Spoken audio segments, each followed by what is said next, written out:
Très chers téléspectateurs, bonjour. De plus en plus de reportages nous parlent de la fin du monde, de la fin des temps. Nous vous proposons aujourd'hui de voir ce que la Bible dit sur la fin, mythe ou réalité. Pour ce faire, nous accueillons sur notre plateau le pasteur Pascal Carillou. Bonjour. Bonjour Luigi, bonjour aux téléspectateurs. Bienvenue pour ce nouveau numéro de notre émission. Nous parlerons aujourd'hui de la fin du monde, ou appelée également la fin des temps. Que dit la Bible sur la fin du monde? Il y a un événement qui va marquer la fin des temps, c'est le retour de Jésus. Alors devons-nous croire que Jésus revient bientôt? Tout à fait, puisque d'abord la Bible le dit. Il faut savoir qu'il y a environ 319 versets dans la Bible qui parlent de cet événement appelé le jour du Seigneur, le retour de Jésus. Ça fait environ un verset sur 25 et ça fait quand même beaucoup. Nous devons croire que Jésus revient, tout d'abord parce que lui-même il l'a dit. Il l'a dit. Et je pense que Jésus étant la vérité, il dit aussi la vérité. Il est dit dans Jean 14, verset 3, c'est Jésus qui parle. « Et lorsque je m'en serai allé et que je vous aurai préparé une place, je reviendrai et je vous prendrai avec moi, afin que là où je suis, vous y soyez aussi. » Donc nous devons croire, parce que Jésus l'a dit, mais aussi nous devons croire que Jésus revient pour une autre raison, c'est que ça fait partie des 3 plus grandes prophéties de la Bible. En parcourant tout l'Évangile, de la Genèse à l'Apocalypse, il y a 3 grandes prophéties qui ressortent. La première, c'est la venue de Jésus en tant qu'homme. Il a pris la forme d'un serviteur. Et les prophètes l'ont prophétisé longtemps avant sa venue. Cette prophétie a été accomplie.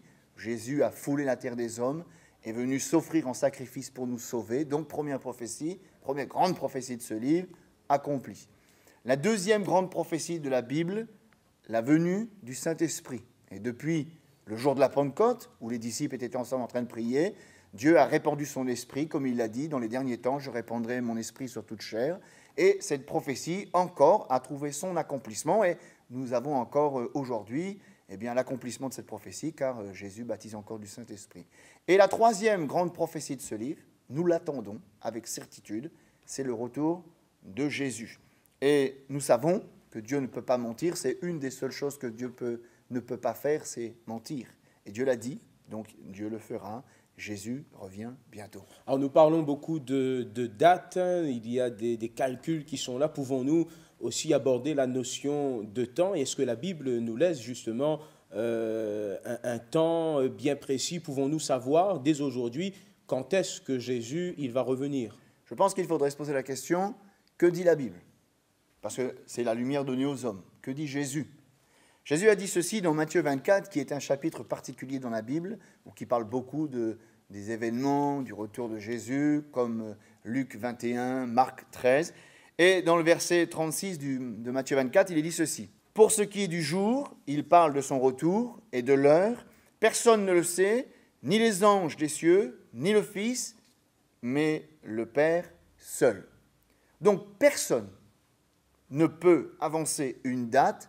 Et tout ce que nous pourrions entendre en ce moment, avec les dates de la fin du monde, la fin des temps, devait être analysé à la lumière de ce que Dieu dit au travers de sa parole. Alors justement, est-ce que la parole de Dieu ne nous donne pas un moyen, une méthode pour pouvoir calculer et arriver à dire quand est-ce que cette fin va-t-elle enfin arriver? Personne ne peut savoir ni le jour ni l'heure.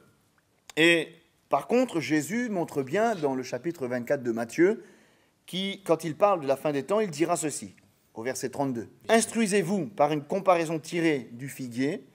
Dès que ses branches deviennent tendres et que les feuilles poussent, vous connaissez que l'été est proche. » Alors justement, est-ce que ce n'est pas là un moyen de calcul? Qu'est-ce que Jésus il veut dire au travers de ce verset? Alors les feuilles du figuier poussent au printemps en Israël, et annonce la venue de l'été. Ça permet de discerner les temps. Et dans le contexte de Matthieu 24 et dans d'autres passages encore, Jésus montre qu'il y a des signes qu'on appelle des signes précurseurs ou annonciateurs qui vont devancer le retour de Jésus. Alors vous parlez de signes. Tout à fait. Jésus parle de signes précurseurs et ça va précéder cet avènement On appelle ça le jour du Seigneur. Alors pourrions-nous en citer quelques exemples? Est-ce que ces signes sont perceptibles par tous ou alors pourrions-nous citer quelques exemples? Cela m'interpelle. Bien sûr, il y a de plus en plus de signes qui sont là et ces signes doivent nous interpeller. En faire une liste exhaustive serait presque prétentieux de notre part, mais toujours est-il dans le contexte toujours de Matthieu 24, Luc 21, Marc 13, on pourrait voir quelques exemples. Jésus dit au verset 4, par exemple, de Matthieu 24, « Prenez garde que personne ne vous séduise, car plusieurs viendront en mon nom en disant « C'est moi qui est le Christ », et ils séduiront beaucoup de gens. » Un des signes à la fin des temps, la séduction spirituelle, où il y a des gens qui vont annoncer toutes sortes de prophéties pour séduire les gens, les éloigner de la vérité. Premier signe.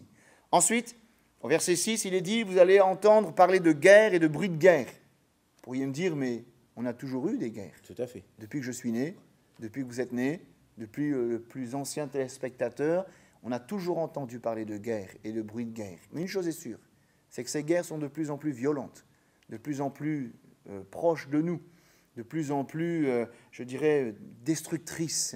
Et le mobile n'est plus le même. On parle aussi de famine. Au verset 7, il y aura en divers lieux des famines. Là aussi, nous pourrions dire, il y a toujours eu des famines. Mais une chose est sûre, et c'est évident de tous, elles touchent des pays de plus en plus civilisés. Elles touchent les couches de la société qui peut-être étaient épargnées il y a plus de 20 ans. Et ça doit nous interpeller quelque part. Ensuite, il est parlé de tremblements de terre, au verset 7 de Matthieu 24. Même chose, on pourrait dire, mais des tremblements de terre, il y en a toujours eu. Mais ces fréquences sont de plus en plus rapprochées. Et les conséquences de ces tremblements de terre sont de plus en plus dramatiques. Ça doit nous interpeller. Il est parlé de peste dans Luc 21, verset 11, des pestes, toutes sortes d'épidémies. Et on voit autour de nous des scientifiques qui parlent d'épidémies et toutes sortes de choses qu'on ne voyait pas il y a 35, 40 ans. Il est parlé de persécutions religieuses. Il y a dans les différents coins de notre planète des persécutions religieuses. Et on pourrait continuer la liste. Ce n'est pas là le but, mais ces signes doivent nous interpeller. Il y a toujours eu des guerres, il y a toujours eu des famines, il y a toujours eu des pestes et des tremblements de terre. Mais j'aimerais vous montrer par une petite image. Lorsqu'une dame va avoir son bébé et que l'heure est proche, les contractions sont de plus en plus violentes et de plus en plus rapprochées. Et lorsque nous voyons tous ces signes qui sont de plus en plus violents et de plus en plus rapprochés, ça doit interpeller l'humanité pour dire qu'effectivement, Jésus revient bientôt. Alors pour revenir au retour de Jésus, est-ce que Jésus il va revenir dans un but bien précis? Va-t-il revenir pour que ses souffrances cessent? Quel est le but de son retour? Déjà, c'est l'accomplissement de la parole de Dieu. Il va accomplir toutes les prophéties. Et puis, il est dit dans Jean 14, verset 3, Jésus a dit, « Lorsque je m'en serai allé et que je vous aurai préparé une place, je reviendrai. » Le but, il est là. « Et je vous prendrai avec moi, afin que là où je suis, vous y soyez aussi. » Et c'est là l'espérance du chrétien. L'apôtre Paul un jour a dit ceci, « Si notre espérance, elle est terrestre, nous sommes le plus malheureux de tous les hommes. » Et la richesse de la foi en Jésus-Christ et dans la parole de Dieu, c'est d'avoir une espérance qui dépasse la terre. La Bible dit que la terre est réservée pour le feu et la destruction. Mais en Jésus-Christ, nous avons une espérance glorieuse, une espérance céleste. 1 Timothée 1.1, Paul dira ceci, « Christ, notre espérance. » Le monde est sans espérance. C'est vrai, quand on voit tout ce qui se passe, qu'est-ce qu'on va devenir? Mais ceux qui croient en Jésus, ils savent, ils sont éclairés par la parole de Dieu et ils savent qu'ils ont une espérance. Jésus est leur espérance.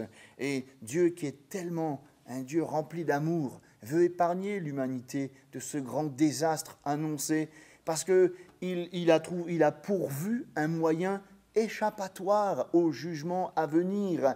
Et le plus grand verset de la Bible, Jean 3,16, « Car Dieu a tant aimé le monde qu'il a donné son Fils unique afin que quiconque croit en lui ne périsse point, mais qu'il ait la vie éternelle. » Alors, Peut-être qu'il y a des téléspectateurs qui sont là et ils ont l'angoisse dans le cœur. La Bible dit que dans les derniers temps, les nations auront plein d'angoisse. Peut-être qu'elles se disent, mais qu'est-ce qu'on va devenir? Mais comment, y a-t-il un moyen échappatoire? Il y a un moyen échappatoire dans la personne de Jésus. Car Dieu a tant aimé le monde qu'il a donné son Fils unique, afin que quiconque croit en lui ne périsse point, mais qu'il ait la vie éternelle. Autrement dit, qu'il ait une espérance. Alors pouvons-nous alors dire que le retour de Jésus ne devrait pas remplir notre cœur de peur, de crainte et d'appréhension, mais au contraire d'assurance et de tranquillité?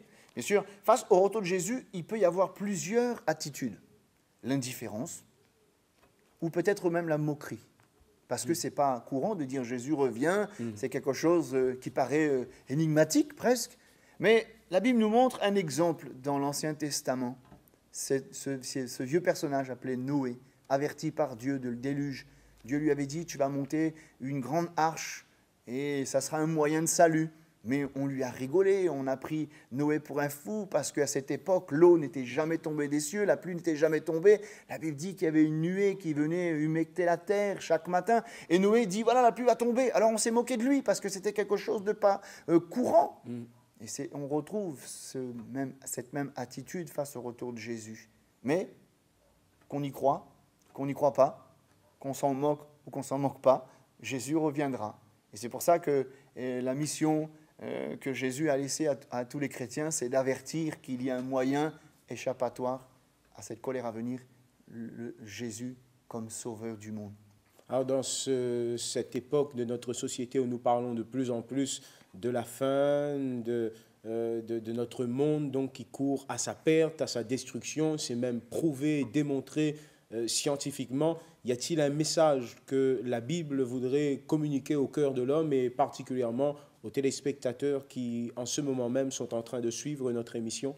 C'est vrai qu'il y a une réalité qui saute à nos yeux. Nous vivons des temps mauvais. Il ne faut pas croire que ça va s'améliorer. Nous vivons des temps mauvais. Il est temps de penser à notre éternité.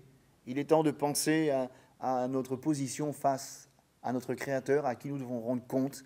Et c'est pour ça que Amos 4,12 dira ceci, « Prépare-toi à la rencontre de ton Dieu ». Jésus revient, c'est une certitude, comme nous l'avons dit, parce que c'est écrit, parce qu'il l'a dit, parce qu'il y a les signes. Nous vous remercions alors pour votre intervention et ces quelques commentaires en rapport avec la fin du monde et le retour de Jésus. Et je vous dis à très bientôt. Au revoir Luigi, au revoir tous les téléspectateurs. Merci à chacun d'entre vous d'avoir suivi cette émission. Comme vous avez pu l'entendre et le comprendre, la Bible nous parle du retour de Jésus. C'est pourquoi vous aussi, vous pouvez faire cette expérience qui sera personnelle. Si vous avez des questions, n'hésitez pas à prendre contact avec nous à l'adresse qui est affichée en bas de l'écran. Je vous dis à très bientôt et que Dieu vous bénisse.